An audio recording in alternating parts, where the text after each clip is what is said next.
Assalamualaikum and good day everyone. My name is Ayu Aliana binti Ismail, and for the final year project, I work under the supervision of Associate Professor Dr. Murutanjaya Buyan, and the project that I'll be presenting is about the nuclear clustering in light nuclei.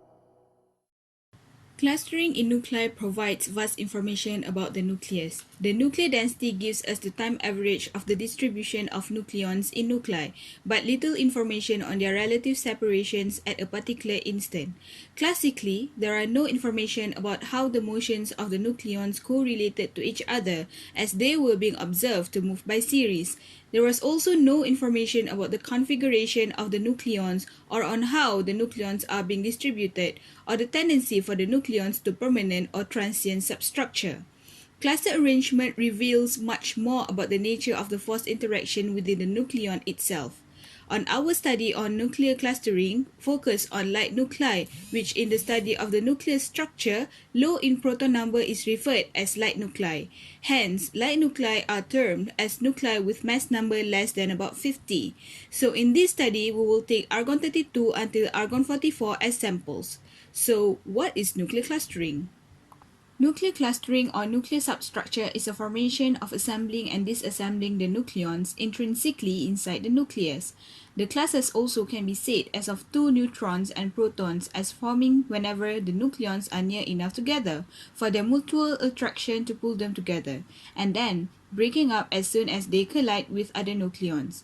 In between, they have an independent existence long enough for them to be considered as moving in single particle orbits with definite quantum numbers and wave functions. The possibility of the clusters to be found exists inside the nucleus is correlated to the binding energy as of all the possible clusters. Previous studies have acknowledged that the alpha particle is the most likely because of its high symmetry and binding energy.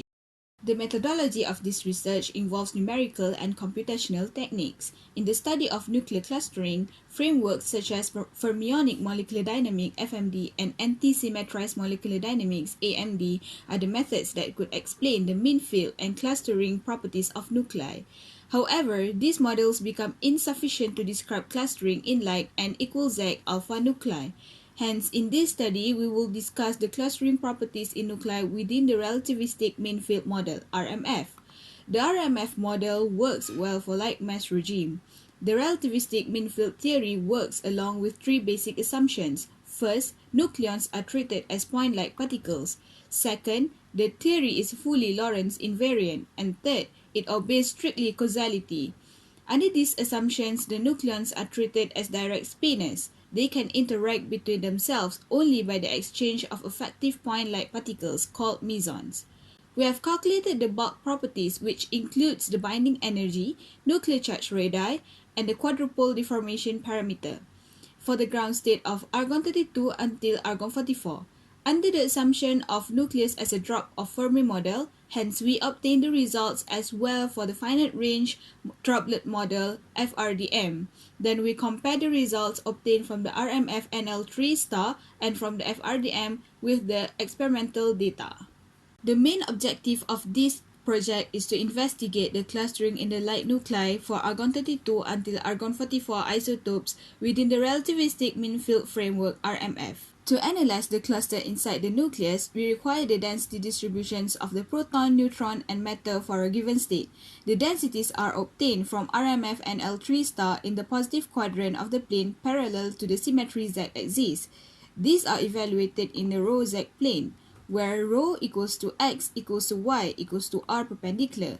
Both the axis Z and rho are conserved in our formalism under the space reflection symmetry. Now we can obtain the complete picture of a nucleus in the rho Z plane by reflecting the first quadrant to other quadrants. The figure here shows the matter density distribution, which is internal substructure for the ground states of argon-36 using RMF and L3 star. From the color code, we can identify the clustering structures in the nuclei. For example, the color code with red corresponds to maximum density rho approximately to 0.18 Fm to the power of -3, and the deep blue bearing the minimum value of rho equals to 0.001 Fm to the power of -3. The formation of various clusters inside the nuclei has been carefully observed and is shown in this figure. This region has a very high probability of pre-formation and decaying from its interior. The constituent of this cluster depends on the size and the magnitude of the density of the region. To determine the subnuclear structure or cluster inside the nucleus, it is important to know the volume of the cluster.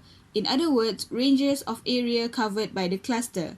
The ranges are fixed by a graphical method, which is inspection through the distribution plotting, which is guided through eyes and may result some uncertainty. This is the formula used to identify the ingredient of the cluster, where N is the number of neutrons N or protons Z or mass A. Z1, Z2 are perpendicular, R1, R2 are the ranges of the cluster inside the nucleus, and rho Z are perpendicular is the deformed density of the nucleus. As a conclusion, analyzing the nuclear density distribution, the internal structure or the cluster of argon isotopes is investigated. That's all from me. Thank you.